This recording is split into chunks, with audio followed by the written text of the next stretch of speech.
너희 소돔의 관원들아 여호와의 말씀을 들을지어다. 너희 고모라의 백성아 우리 하나님의 법에 귀를 기울일지어다. 여호와께서 말씀하시되 너희의 무수한 재물이 내게 무엇이 유익하뇨?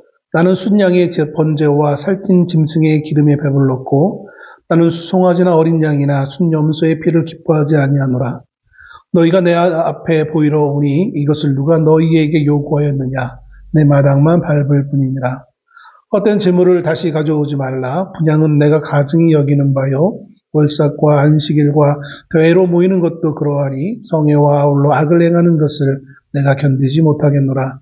내 마음이 너희의 월삭과 정한 절기를 싫어하나니 그것이 내게 무거운 짐이라 내가 지기에 곤비하였느니라. 너희가 손을 펼 때에 내가 내 눈을 너희에게서 가리고 너희가 많이 기도할지라도 내가 듣지 아니하리니 이는 너희의 손에 피가 가득함이라. 너희는 스스로 씻으며 스스로 깨끗하게 하여 내 목전에서 너희 악한 행실을 버리며 행악을 그치고 선행을 배우며 정의를 구하며 학대받는 자를 도와주며 고아를 위하여 신원하며 과부를 위하여 변호하라 하셨느니라. 여호와께서 말씀하시되 오라 우리가 서로 변론하자. 너희의 죄가 주홍 같을지라도 눈과 같이 희어질 것이요 지동같이 붉을지라도 양털같이 희게 되리라. 너희가 즐겨 순종하면 땅의 아름다운 소산을 먹을 것이요 너희가 거절하여 배반하면 칼에 삼켜지리라. 여호와의 입의 말씀이니라. 아멘. 어느덧 10월 마지막 주가 이르렀습니다. 말씀을 준비하면서 어떤 말씀이 우리에게 어울리는, 우리에게 주어진 말씀일까 고민을 하다가 공교롭게도 이번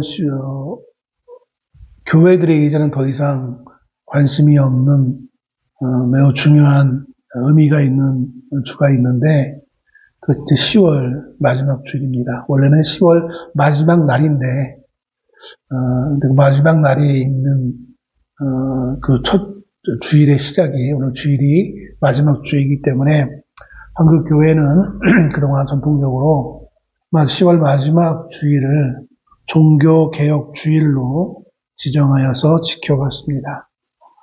종교개혁 주일이라는 것은 조금만 교회적 지식이 있다면 무엇인지는 대충 정확하게 설명할 수 없겠지만 대충 말할 수 있는 그런 기념일이 아닐까 생각해 봅니다.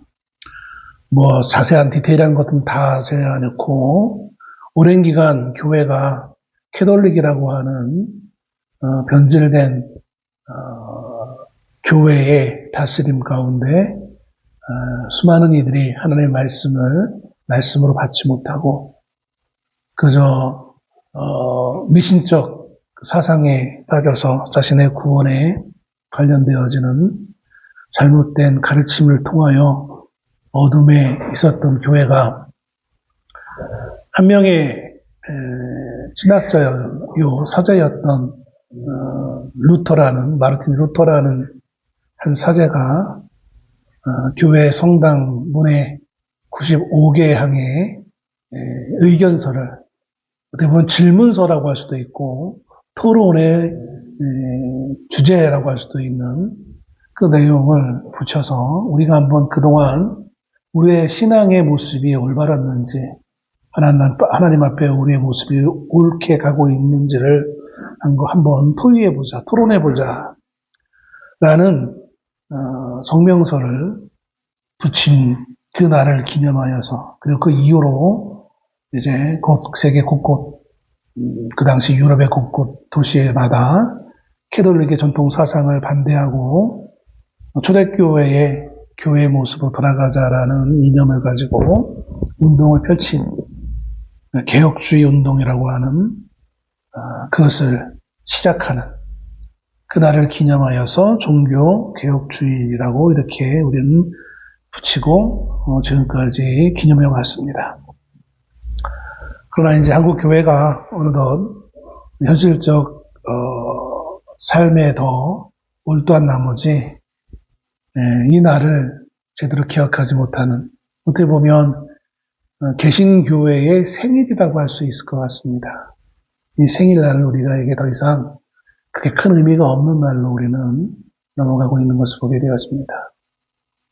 예전에 제가 청년 때 청년부 회칙을 이제 수정을 하면서 이런 문구가 있었어요. 우리 청년회는 개혁교회의 정신에 입각하여. 개혁교회라는 말, 이게 무슨 뜻일까? 담당 목사님이 개혁교회라는 말을 처음 들어보신 것 같아요. 장로교회에 있었는데, 물론 그분은 장로교 출신이 아니기 때문에 그럴 수도 있겠거니라고 했지만, 그분은 성결교 출신이라, 성결교 출신이 어떻게 장로교회 교육 목사, 겸 음악 목사로 있는지는 몰랐겠지만, 하여튼 처음 듣는 듯한 그 말씀을 하시는 거예요. 그때만 해도 지금으로부터 벌써 한 30년 전, 30년? 30년이 뭐예요? 훨씬 더 40년 가까이 전인데도 불구하고 개혁교회가, 개신교회가 개혁교회라는 이름이 낯설게 느껴지는 이미 그런 시대였던 것을 보면서 참 안타깝다는 생각을 했던 기억이 납니다. 개혁교회라는 것은 리폼 처치라는 영어로서 개혁한다는 겁니다. 개혁한다는 건 뭘 의미하는 걸까요? 뭔가 새롭게 뜯어 고치는 걸로 우리는 보통 생각합니다. 그게 영어의 단어에 맞는 것 같이 여기고, 오늘날 우리 대한민국도 정권이 바뀌면서 개혁에 대한 사법개혁, 언론개혁, 개혁에 대해서 많이 이야기를 해요. 이 땅에서는 그 개혁을 새롭게 새로워지는 걸로 이렇게 생각해요. 그런데 교회에서는 개혁이라고 했을 때 그 개혁은 새로워지는 것이 아니라 돌아가는 것입니다. 사실 원래 리폼이라는 영어 단어에 리라는 접두사가 붙은 것은 돌아가는 의미예요. 그래서 가장 대표적인 것이 뭡니까? 리턴, 돌아간다잖아요. 리턴. 개혁은 뭔가 새롭게 모든 걸 만들어내고 창조해내고 이전까지 잘못됐던 걸 또 막 없애고 막 그런 개념이 아니라 사실은 돌아가는 거예요. 물론 현대 젊은이들의 입장에서 봤을 때는 수구 꼴통이라고 해가지고 모르겠지만 우리의 삶의 모습들은 늘 새로워져야 되겠죠. 그런데 우리의 정신적, 신앙적 기초는 새로워지는 것이 아니라 돌아가는 거예요. 돌아가는데 어떻게 돌아가느냐? 처음 예수님의 은혜로 말미암아 성령의 충만함을 통하여 교회가 처음 세워졌을 때의 모습으로 돌아가자는 거예요. 왜 그때라고 잘못이 없었겠어요? 똑같은 인간들인데 그때라고 뭐 더 착했습니까? 그런 의미는 아니에요. 좀 더 성령의 은혜가 충만하여서 인간의 생각보다는 성령의 이끄심에 따라 살았던 그 시대의 모습으로 돌아가자는 것이 개혁교회의 모토인 것입니다. 우리의 제도는 새로워질 수 있어요. 우리의 찬송의 내용들은 새로워져야 돼요. 날마다 새 노래로 여호와를 찬양하라 말씀하고 있거든요. 날마다 우리의 삶 가운데 하나님께서 역사하신 그 은혜를 경험하여서 우리의 찬송과 고백은 새로워져야 돼요. 그런데 우리의 삶의 근간이 되어지는 그 가치관은, 그 신앙은 초대교회의 모습으로 돌아가야 된다라는 그러한 가장 기본적인 생각을 가지고 종교개혁을 시작했던 이들이 바로 종교개혁, 16세기 종교개혁자들의 모습이에요. 어느 순간 교회가 1세기를 지나고 2세기를 지나고 사도들이 이제 순교하면서 더 이상 예수님과 함께 했던 사람들이 사라지는 그 순간, 그리고 이제 사도들에 의해서 교육받았던, 그리고 그 사도들에게서 교육받았던 그 사람들에게 또 3세대에 교육받은 사람들이 초대교회의 모습에 약간씩의 자기들의 생각과 사상을 가미하면서 교회의 외적인 모습들이 변질되어져 갑니다. 서로 삶을 살아가면서 이 정도는 타협을 해야 원만하게 살 수 있지. 타협이라는 것이 꼭 잘못된 것은 아니지만 그럼에도 불구하고 그것이 하나님의 말씀에 의한 타협이 아니라 인간의 편의와 인간의 생각을 가지고 타협을 하게 되어집니다. 그러면서 교회의 모습이 하나님이 처음에 기대했던 그 모습과는 다른 모습으로 변질되어져 갑니다. 그들은 그런 초대 초대교회 이후에 그 신학자들은 이것이 정통교회다, 이 모습이 정통교회다라는 모습으로 카톨릭이라는 단어를 붙여서 카톨릭 교회라고 이름 붙여서 이제 1000년 이상 교회를 지배하고 있었는데, 그 가운데 인간의 그 타락한 본성의 모습들이 가미되어서 하나님의 말씀이 아닌 사람의 권위와 사람의 신분에 훨씬 더 우월한 우위를 두어주는, 그로 말미암아 교회의 타락함이 지속되어지는 상황을 맛볼 수밖에 없었던 것이었죠. 근데 그것이 꼭 로만 캐톨릭만 그런 것이냐? 그렇지 않아요. 오늘 그 로만 캐톨릭의 잘못을 깨닫고 초대교회로 돌아가자라고 하면서 종교개혁을 일으켰던 그 개신교도 16세기 이후에 처음 복음을 회복하자라고 했던 그 교회도 100년, 200년 지나가면서 역시 변질되어지는 모습을 발견하게 되어지고, 그 변질의 최정점의 모습이 오늘날 한국교회의 모습이 있는 것을 볼 때에 안타까울 수밖에 없는 거예요. 한국교회만 그러냐? 그렇지 않아요. 모든 세계교회 다 마찬가지고. 또 더 근원적으로 찾아가 본다면 이미 오늘 본문의 말씀에 배경이 되어지는 이스라엘 사회도 마찬가지. 사실 어떻게 보면 이스라엘이라는 나라는 우리가 알다시피 신정일치, 재정일치된 사회였어요. 하나의 거대한 교회예요. 물론 로만 캐톨릭이 바티칸이라는 그 중심으로 해서 전 세계를 아우르는 큰 교회를, 어떻게 보면 가장 큰 교회이긴 하겠지만 그럼 현대에 이른 것이고, 이 로만 캐톨릭이 일어나기 전까지 가장 큰 교회는 어디였냐면 바로 이스라엘 사회였어요. 이스라엘은 국가, 이스라엘 민족 공동체, 그것이 하나의 교회였던 것이죠. 그 교회가 하나님의 말씀이, 하나님의 역사하심이 있고 기적이 일어나도 그들은 계속해서 하나님의 말씀을 떠나고 하나님 앞에 징계를 당하는 경험을 하고 있는 것을 우리는 구약 성경을 통해서 볼 수 있는 거예요. 오늘 그 가운데 오늘 이 이사야의 말씀을 우리가 한번 돌아보기를 소원합니다. 이사야서는 이사야가 본 유다와 예루살렘에 관한 계시라라고 하면서 말씀을 시작하고 있습니다. 그것이 이사야 1장 1절의 말씀이죠. 누가 본 계시라고요?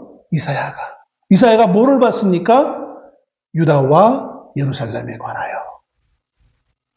하나님이 유다와 예루살렘에 관하여 계시한 것을 기록한 것이 이사야입니다.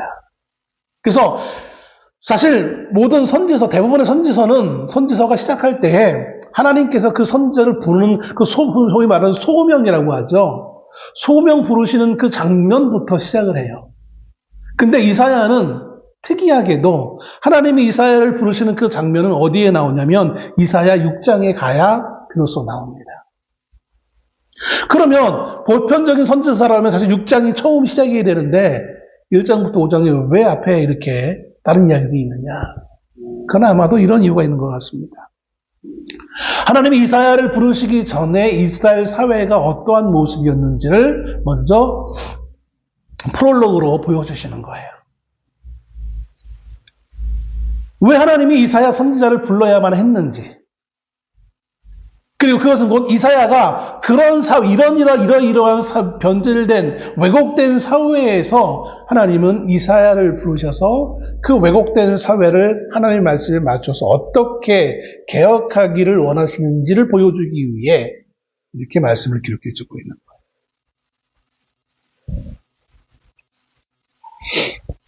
거예요. 1장에 보면 이사야를 부를 때에 그 시대의 대표적인, 그 시대를 통치하던 왕들의 모습이 기록됩니다.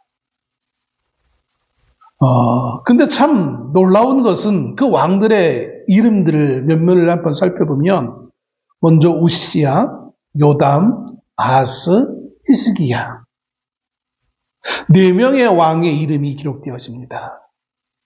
이사야는 그가 소명자로 하나님 앞에 사명을 받아서 하나님의 계시의 말씀을 백성들을 향하여서 전달할 때 이스라엘의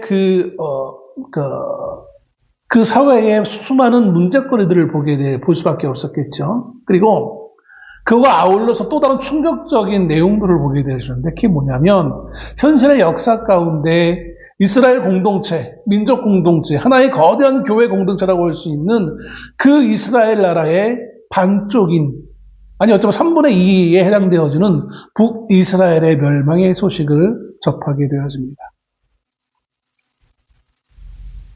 비록 나라가 민족이 나누어져 있긴 했지만 원래 그들은 하나였어요. 그 하나됨은 단지 민족이라는 정체성만이 아니라 그도 훨씬 더 앞선 것이 있는데 이게 뭐냐면 하나님의 부름받음이라는 거예요. 그 하나님의 백성의 한 거대한 영역을 차지했던 북이스라엘의 멸망을 직면하게 되어지고 그리고 자신이 지금 속해 있는 남유다의 사회상을 바라보게 되었습니다. 그러면서 하나님의 말씀에 오류가 없음을 알게 되어지고 우리나라가 저 북쪽의 이스라엘과는 같지 않은 길을 걷기를 소원했을 거예요. 근데 그 이사야가 활동했던 그 시대 상황은 어땠는가 하면 왕들의 이름을 제가 말씀드린 이유는 여기에 큰 의미가 있기 때문에 그래요. 물론 우시야 왕은 이사야가 소명받는 해에 죽은 왕이에요.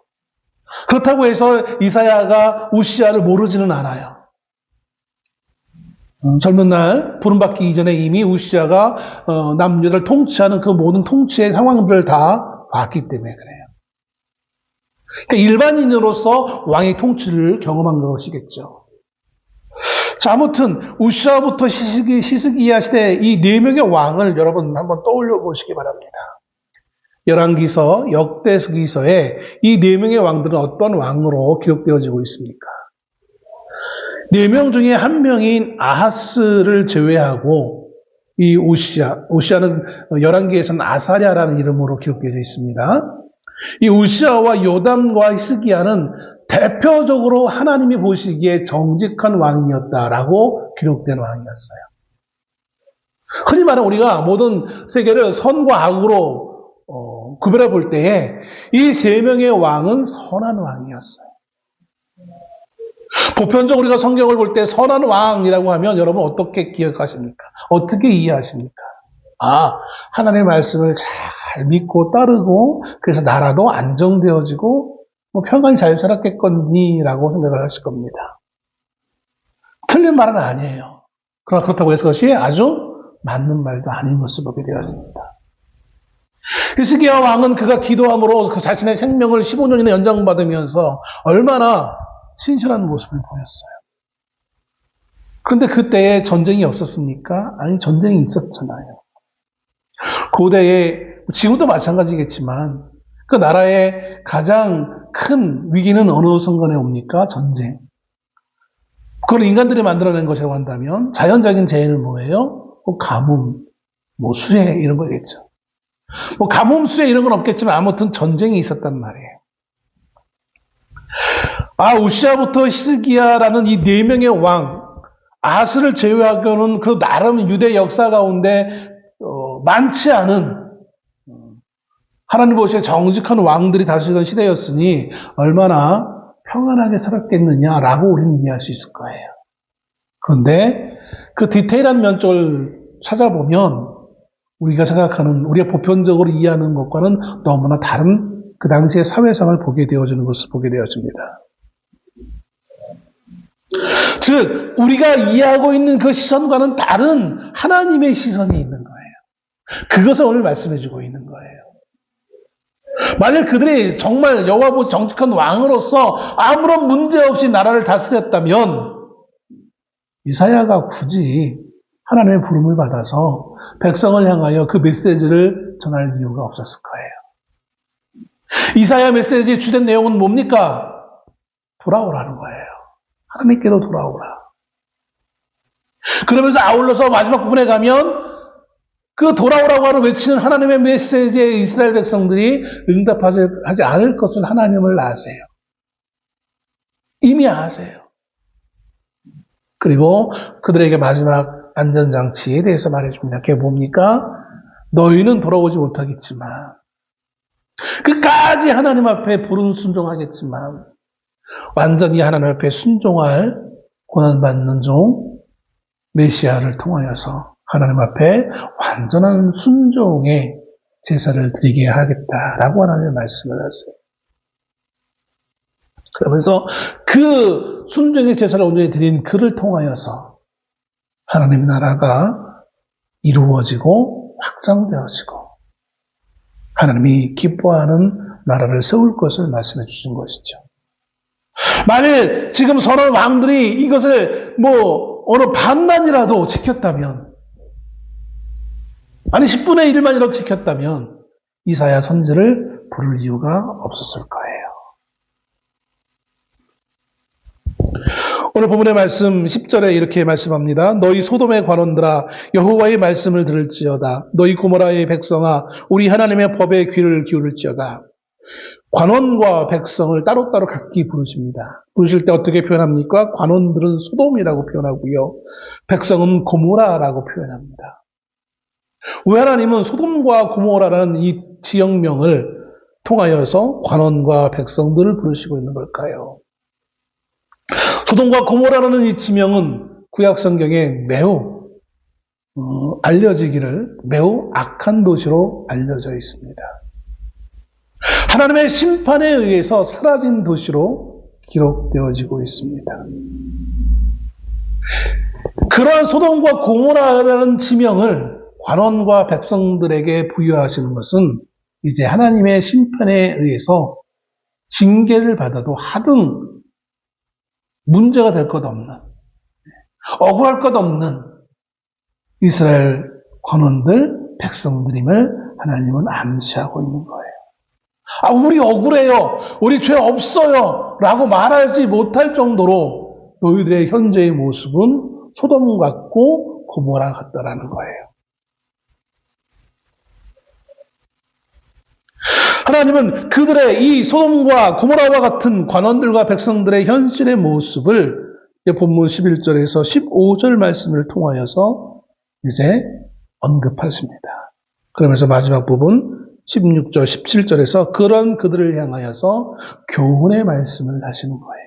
이게 오늘 본문의 내용입니다. 그럼 하나님은 지금 이 사회를 어떻게 바라보고 계시는가? 이들의 문제가 무엇인가? 심지어 이것을 비난한다라고 말할 수도 있는데 어떻게 이스라엘 현주소에 대해서 하나님은 비난하고 계시는 걸까요? 11절부터 15절 말씀을 통해서 보면 이스라엘 사람들은 지금 자신들은 스스로 이런 꾸중을 들을 만한 하등의 이유가 없는 걸로 그들은 여기고 있다는 거예요. 난 잘하고 있는데 뭐가 문제야? 하나님 도대체 나는 잘하고 있는데 뭐가 문제입니까? 그러면 이들이 지금 잘하고 있는 것이 무엇이었느냐라는 것이죠. 이것이 하나님의 문제의 요소를 지적하는 내용 가운데 있는 거예요. 그들은 하나님께 제물과 제사를 때때마다 그 시기마다 적절하게 매우 잘 드리고 있다라고 그들은 생각했다는 것이죠. 그런 그들을 향하여서 하나님이 이제 세 가지의 지적을 하십니다. 첫 번째는 하나님께서는 그들이 가져온 제물을 거부하신다는 거예요. 11절 여호와께서 말씀하시되 너희의 무수한 제물이 내게 무엇이 유익하뇨? 나는 순양의 범죄와 살찐 짐승의 기름에 배불렀고 나는 수송아지나 어린 양이나 순염소의 피를 기뻐하지 아니하노라.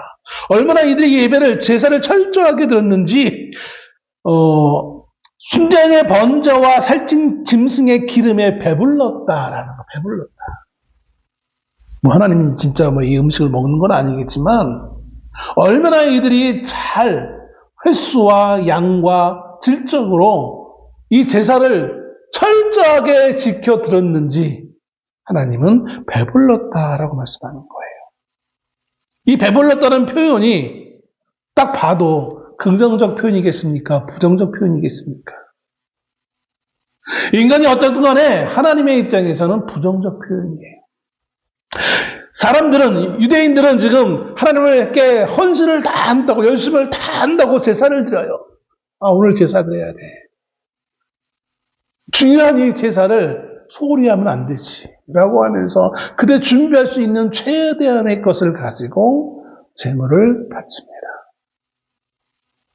심지어 여러분, 예수님 당시에는 제사장들이 이 양과 소를 파는 그 사람들과 결탁하여서 부정과 부패 가운데 정결하지 못한 소를, 또 양을 팔아가지고 하나님께 제사를 드리기까지 했어요. 근데 이 시대는 그런 모습은 최소한은 없어요. 예수님의 그런 모습을 보고 성전에서 채찍을 휘두르면서 쫓아냈다고 말씀하고 있잖아요, 복음서에. 그런데 최소한 이 시대만큼은 그런 모습은 없어요. 형식적으로, 의식적으로 이들은 이 제사가 얼마나 중요한지 알아요. 최선을 다했다는 겁니다.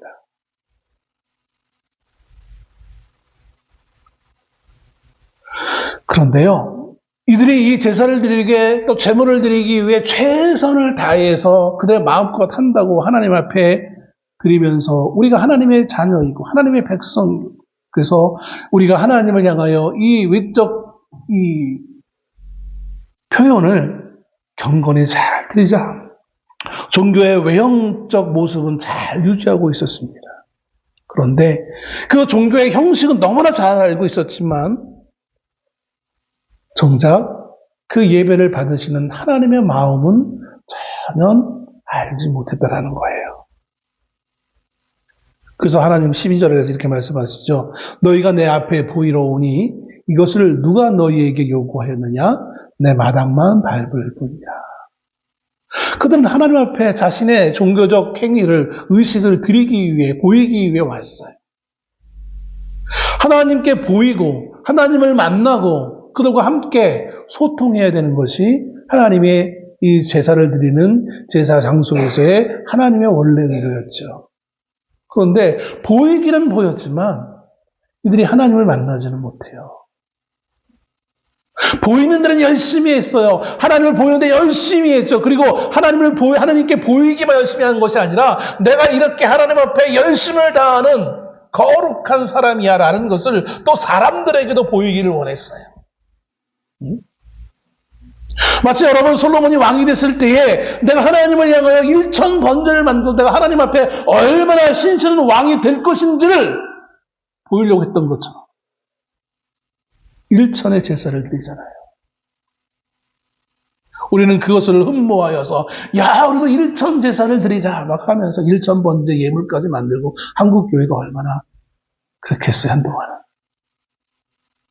그런데 정작 중요한 것은 그 형식에 있는 것이 아니라 그것을 받으시는 하나님의 마음을 분별하지 못한다는 거예요. 이들이 유대인들이 중점적으로 생각하는 것은 이 형식이었어요. 의식이었어요. 조그만 어긋남도 있으면 안 돼. 명확하게 이 제사를 드려야 돼.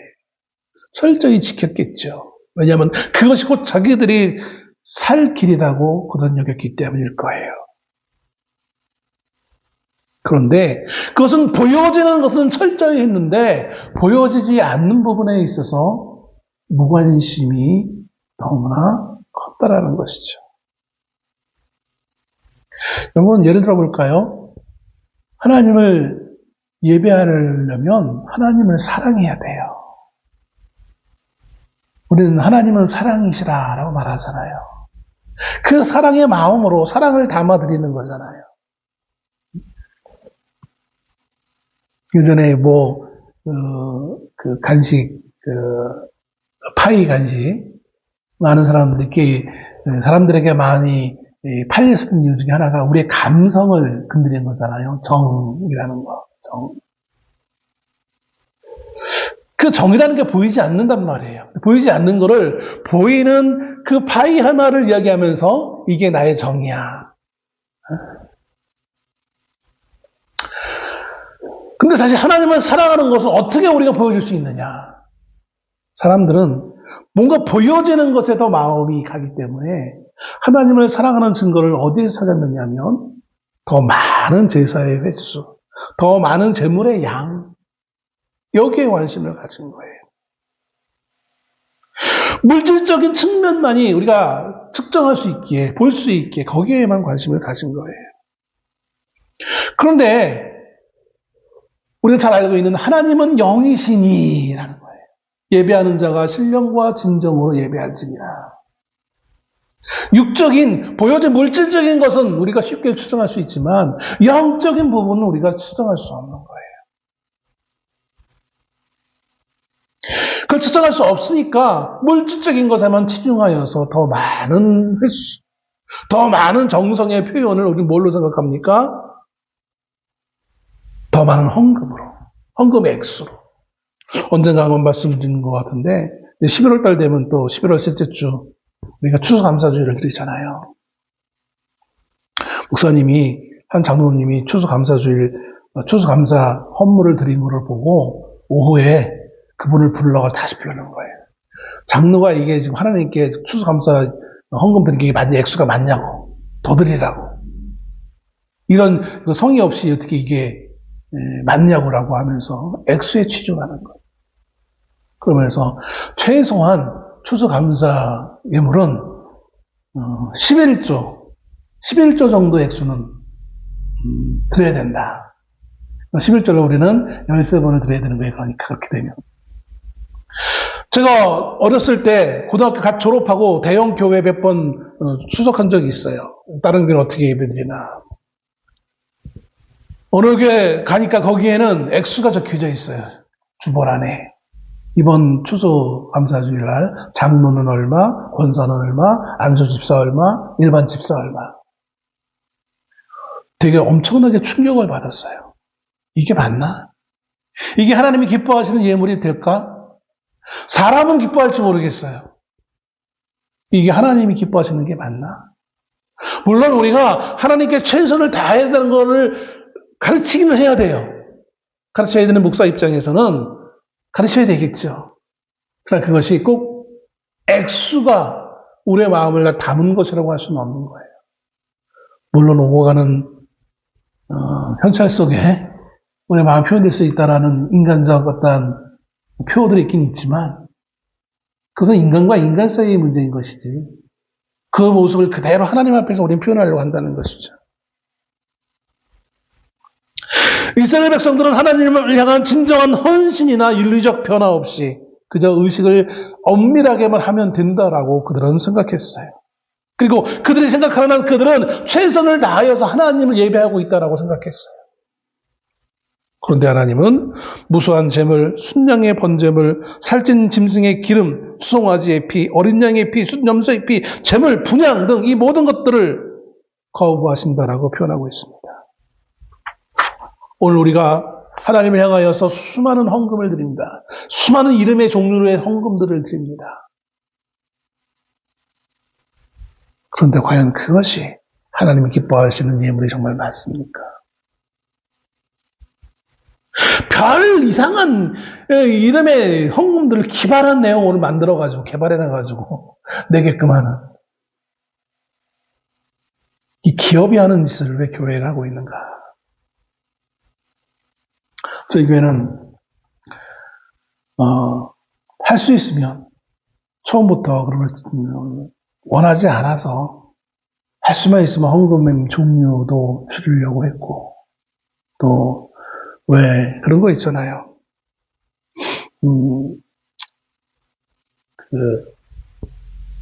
주보에 예배 주보에 헌금 드린 분들 이름을 쭉 기록을 해요.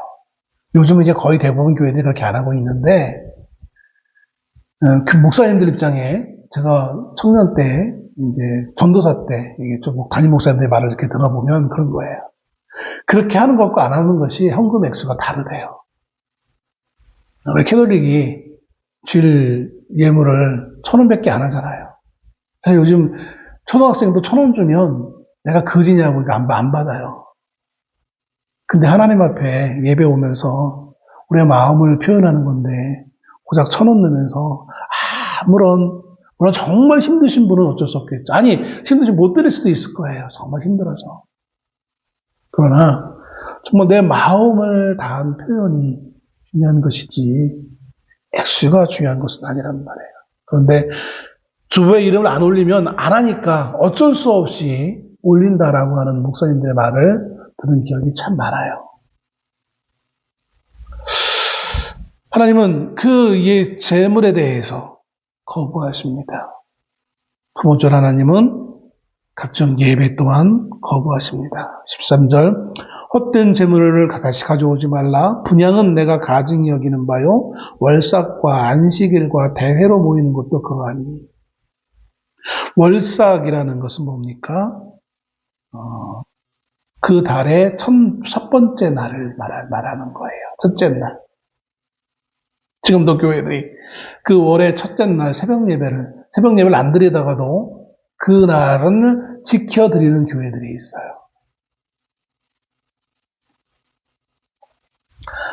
안식일은 뭐 주일을 얘기하는 것이고, 대회라는 것은 뭔가 특정한 모든 이들 다 모여서 크게, 우리 시골에는 뭘까요? 예전에 많이 했던 부흥회 같은 거, 사교회 같은 거.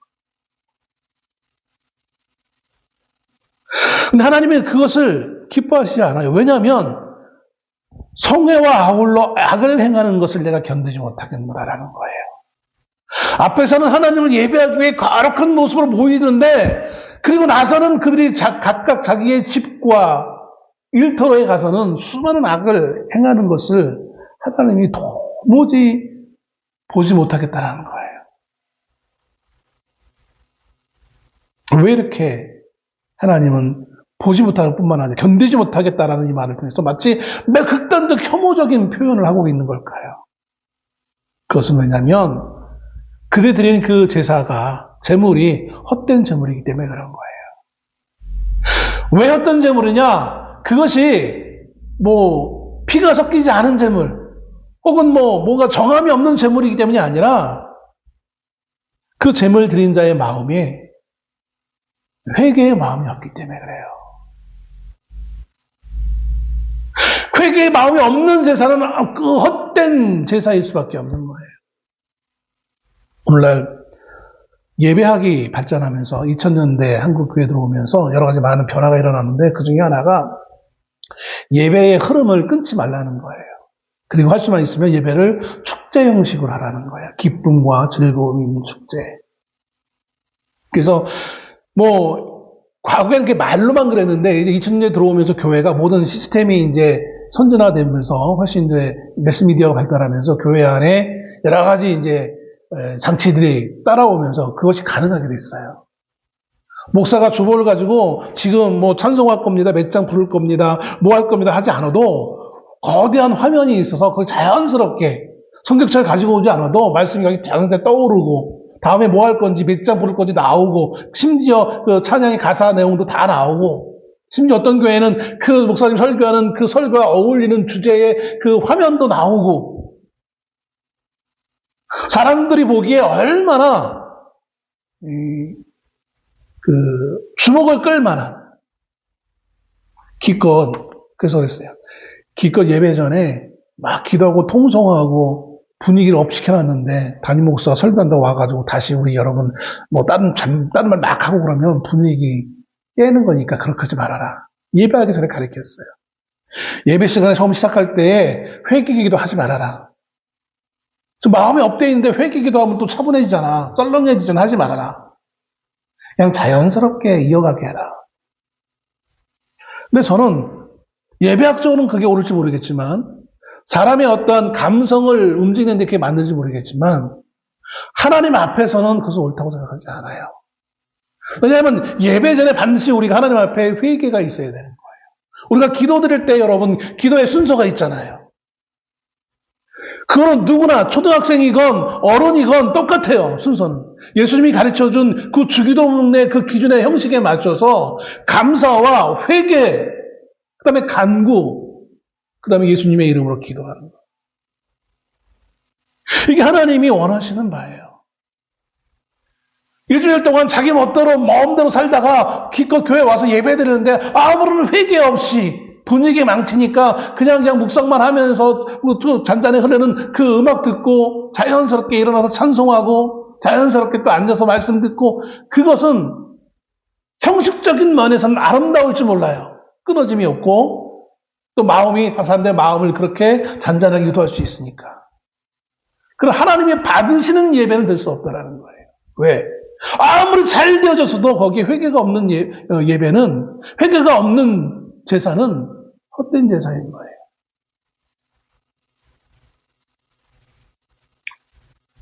잠언 28장 9절에 이렇게 기록합니다. 사람이 귀를 돌려 율법을 듣지 않냐면 그의 기도도 가증하니라.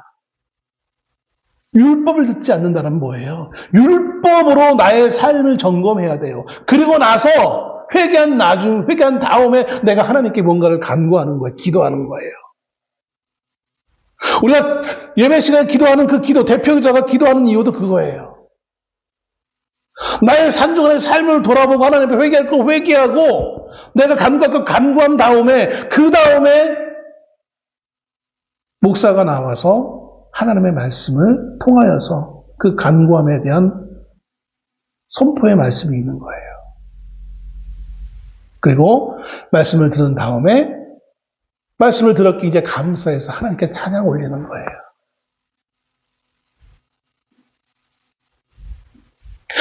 하나님은 순종이 따르지 아니하면 그의 기도도 가증한 것이 된다라고 분명히 말씀하고 있습니다. 그러면서 하나님이 예배를 거부하시는 또 다른 이유는 바로 그 성회, 아까도 말씀드렸듯이 성회와 함께 악을 행하기 때문이다라는 거예요. 14절에 내 마음이 너희 월삭과 정한 절기를 싫어하나니 그것이 내게 무거운 짐이라 내가 적지기에 곤비하였느니라. 힘들었대요. 불쾌했대요. 너희가 드릴 그 모든 예배가 불쾌했대요. 왜? 너희가 형식은 거룩하지만 그 거룩한 형식 외에 그 내용적으로 악한 삶을 살기에 하나님은 그를 불쾌할 수밖에 없는 거예요. 여러분 그렇지 않아요? 인간과 인간 관계도 그렇잖아요. 내 앞에서는 나를 향하여서 긍정적인 말을 해주고 나를 칭찬해주고 온갖 좋은 말을 다 하다가 내가 없는 곳 다른 사람과 만나서 나에 대해서 악평하고 나에 대해서 저주하고 나에 대해서 뭔가 흠집 잡을 만한 말을 한다면 그걸 나중에 누군가에서 들었어요. 그럼 그 사람을 어떻게 바라보게 됩니까? 좋게 볼 수 없잖아요. 하나님 앞에 가장 경건한 미사역으로 경건한 모습을 보이면서 예배를 드려놓고서는 뒤에 가서는 다른 짓 하고 있는 거예요.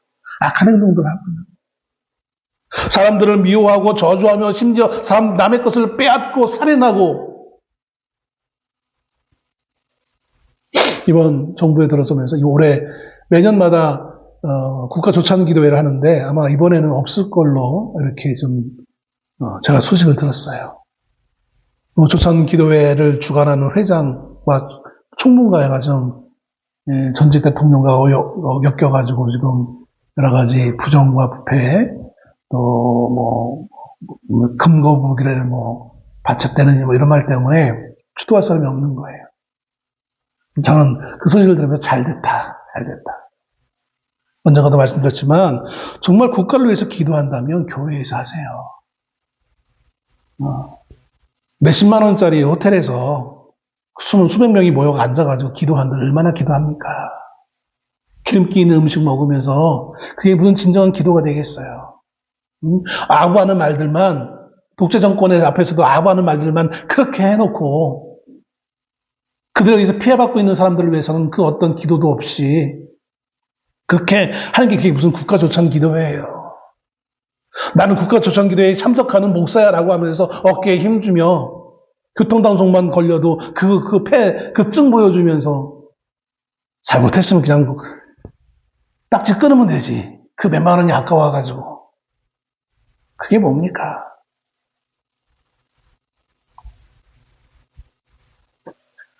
하나님이 그런 모습들을 싫어하신다라고 말씀합니다. 하나님은 이제 그러한 그들을 향하여서 이스라엘 백성들이 지켜야 될 그 율법 준수에 대해서 말씀합니다. 16절 너희는 스스로 씻으며 스스로 깨끗하게 하여 내 목전에서 너희 약한 행실을 버리며 행악을 그치고 스스로 씻으라, 스스로 깨끗하라, 악한 행실을 버리라, 행악을 그치라. 이거는 예배와는 아무런 상관이 없는 거예요. 교회 안에서의 모습과 아무런 상관없는 거예요. 이건 어디서 나와야 될 모습입니까? 교회 바깥에서, 가정에서, 일터에서, 사람과 사람과의 관계 가운데서 있어야 되는 것들이에요. 이게 율법이지라고 또 말하는 사람들이 있어요. 율법 이전에 우리가 하나님을 예배하는 자로서 그렇게 살아가는 거예요. 그건 율법의 문제가 아닌 거예요. 그걸 율법의 문제로만 자꾸 적용하려고 하는 잘못된 시선이 문제인 것이지. 내가 하나님의 사랑을 입었으니, 받았으니 사람들을 사랑하는 것은 당연한 거 아니에요.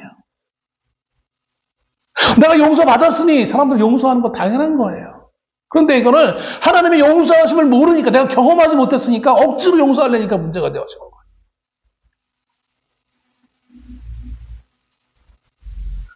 17절에도 선행을 배우며, 뭐를 배우라고요? 선행을 배우라는 거야. 네가 스스로 선행을 못하겠으면 선행을 행한 사람들을 보고 좀 배우라는 거예요. 정의를 구하며 학대받는 자를 도와주며 고아를 위하여 신원하며 과부를 위하여 변호하라 하셨느니라. 왜 하나님이 이렇게 말씀하셨냐면 그 당시 사회적 수준, 그 사회적 윤리 수준에서는 이 고아와 과부는 그 어느 누구도 도와주지 않아요. 왜냐하면 그들을 도와줘봤자 나에게 아무 이득이 없으니까. 쟤를 도와봤자 나에게 아무 의미가 없는데 뭐 쟤를 도와줘. 지금도 마찬가지잖아요. 나에게 뭔가 보탬이 된다면 도와주지만 나에게 아무런 보탬이 되지 않으면 관심이 없어.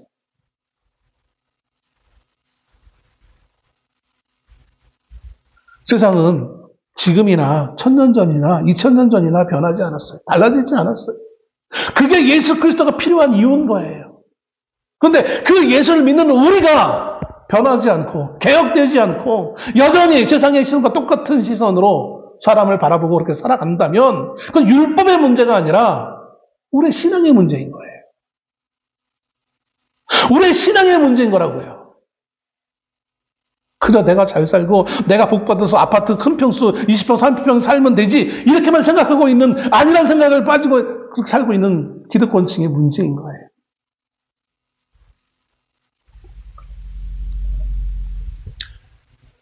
사회가 얼마나 변질되어졌는지. 교회를 다니는 사람들이 문제가 일어나면 다 교회 다니는 사람들이에요. 뭐 최상병 관련되어지는 것도 보면 교회 다니는 사람들이에요. 제가 말씀드렸지만 비밀번호, 핸드폰 비밀번호를 잊어먹었는데 하나님이 새벽 몇 시의 경에 나에게 알게 하셨다. 다시 감사한다. 그게 뭐 말도 안 되는 소리인지. 그건 하나님을 자기의 이익에 이용한 거잖아요. 그게 어떻게 감사할 내용이에요. 회개할 내용이지.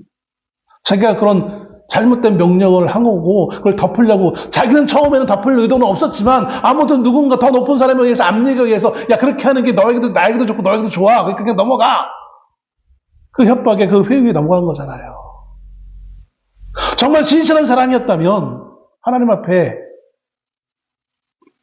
그 한 사람의 젊은 청년의 죽음 앞에 내가 이러면 안 되지. 안 되지.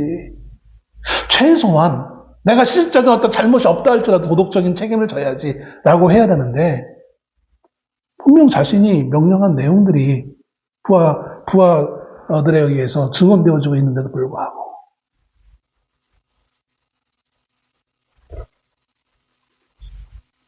이게 오늘날 예수를 믿는 사람들의 현주소인 것을 보게 되어집니다. 그러므로 하나님은 씻으며 깨끗하라. 악한 행실을 버리며 행악을 그치라라고 말씀합니다. 그러면서 적극적으로 선행을 배우며 정의를 구하며 학대받는 자를 도와주라. 우리가 구하는 건 정의를 향한 구함이에요. 정의롭게 하기 위한 삶을 살아가는 얘기인 거예요.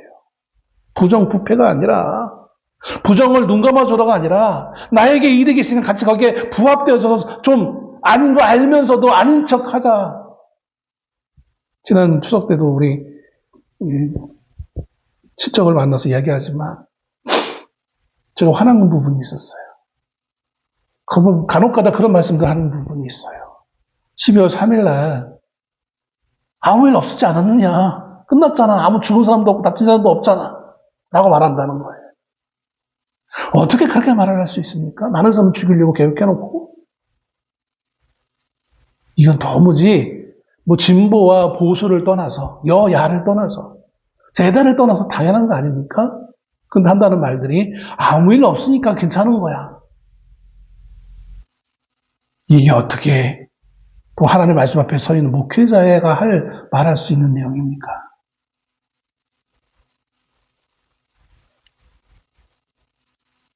내가 여당을 지지할 수 있고 야당을 지지할 수 있어요. 내가 지지하는 여당이 항상 오를 수만 없고 내가 지지하는 야당이 항상 오를 수만도 없는 거예요. 잘못할 수도 있어요. 그럼 잘못했을 때 잘못했다고 말을 할 수 있어야 되는 거예요. 이게 젊은이들의 폐기인데 요즘 젊은이들은 또 그것까지도 타협하는 것 같아요. 왜냐하면 나에게 이득이 없으니까. 그 문제가 나의 취업에 아무런 문제가 안 되니까. 18절에 이렇게 말씀하십니다. 시간이 너무 많이 갔네요. 여호와께서 말씀하시되 오라 우리가 서로 변론하자. 재판정에 쓰자는 얘기예요. 너의 그 모습이 어떤지 하나님이 이미 말씀하실 정도로 너희가 그만큼 그렇게 헛된 재물을 드리며 그렇게 부패했고 그렇게 타락하였고 정말 용서할 수 없는 죄인이라는 사실을 하나님이 이미 아세요. 그럼에도 불구하고 하나님이 와서 법정에 한번 서보자는 얘기인 거예요. 왜? 그들을 정죄하고 심판하기 위해서? 아니에요. 뭐라고 말씀합니까? 오라 우리가 서로 변론하자. 너희의 죄가 수원 같을지라도 눈과 같이 희어질 것이요. 너희가 그 죄를 인하여서 그 죽음과 악함으로 인하여서 정말 붉을지라도 온 영역이 그렇게 붉게 물들어 있다 할지라도 양털같이 희게 되리라. 네가 그렇게 한다는 게 이게 아니에요. 네가 하나님 앞에 오기만 하면 하나님의 재판석에 서기만 하면 너희 그 허대한 죄가 있다 할지라도 희게 할 것이다라는 거예요. 그러면 너희가 즐겨 순종하면 땅의 아름다운 소산을 먹을 것이요. 땅의 아름다운 소산을 먹을 것이라는 것은 내가 없었던 것을 새롭게 얻는 것을 의미가 아니에요. 이것은 이미 하나님의 이스라엘 백성들이 가나안 약속의 땅에 들어갈 때 하셨던 말씀이에요. 당연히 누려야 될 내용이에요. 그런데 그 당연히 누려야 될 것들을 누리지 못했어요. 왜? 백성들의 죄 때문에, 관원들의 죄 때문에. 지구상의 수많은 사람들이 그 억압과 고통과 압작근을 사는 이유는 그들이 예수 믿지 않기 때문이 아니라 당연히 예수 그리스도를 믿고 거기에 순종해야 될 사람들이 공의를 행하지 않기 때문인 거예요.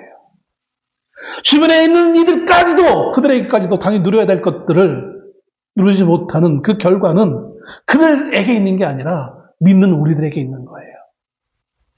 네가 공부 못해서가 아니라 네가 처음부터 그를 운명에 처했기 때문이 아니라 하나님의 약속받은 백성들이 하나님의 말씀대로 살지 않았기 때문에 마치 땅이 저주를 받아 가시와 엉겅퀴를 냈던 것처럼 믿는 자들이 잘못 때문에 애매한 자들까지도 애꿎은 자들까지도 압박과 압제와 가난과 기근과 수많은 전쟁과 아픔 가운데 살아갈 수밖에 없는 거예요. 그런데 너희가 돌아온다면 당연히 누려야 될 그것을 누리게 할 것이다라는 거예요. 시간이 갔지만 하는 말씀만 드리고 마치겠습니다. 노회 후에 1박 2일 이제 강화도를 갔는데 그 강화 역사 기독교 역사 기념관에서 그것을 이제 설명해 주시는 분, 그 이름이 생각이 안 나네. 그런 직업이 있잖아요. 그분이 성공회 주교하시다가 이제 은퇴하신 분인데, 강화도를 얘기하면서 정말 처음에는 복음을 전하기가 너무 힘들었대요. 섬이라는 특징 때문에 복음을 갖고 들어갈 수가 없어요. 왜냐면 배가 들어가는 것만 딱 막아놓고 나면 못 들어가는 거예요. 거기에 터줏대감이라고 할 수 있는 유명한 양반이 있었는데 그 사람이 그렇게 못 들어오게 했대요.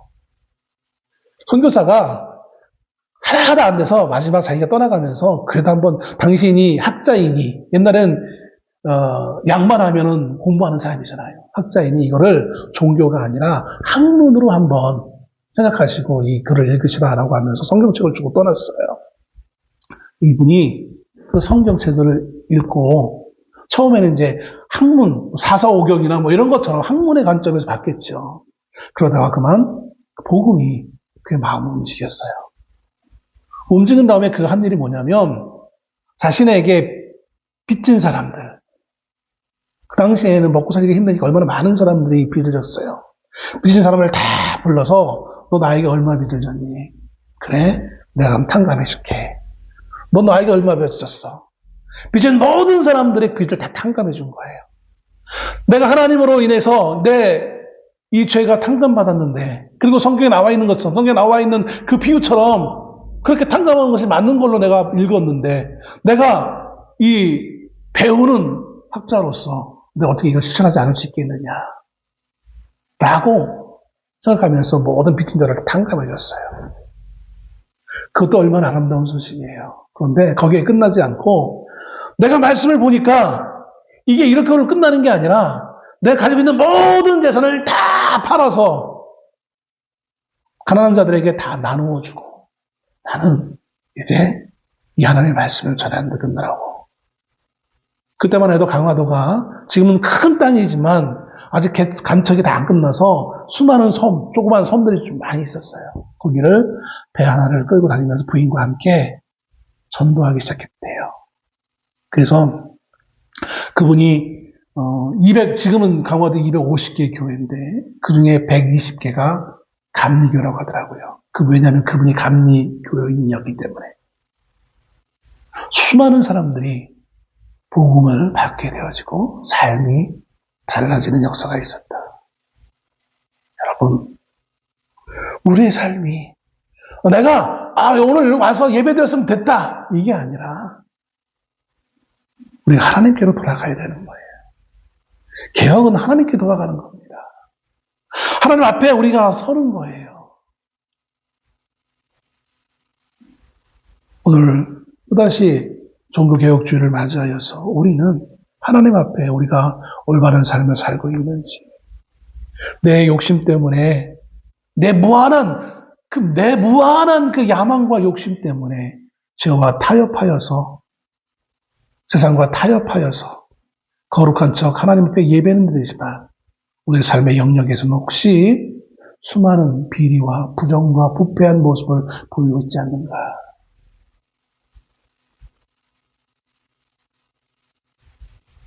우리를 돌아보면서 한 주간을 보낼 수 있는 우리 모두가 될 수 있기를 주님으로 축원합니다. 기도하겠습니다.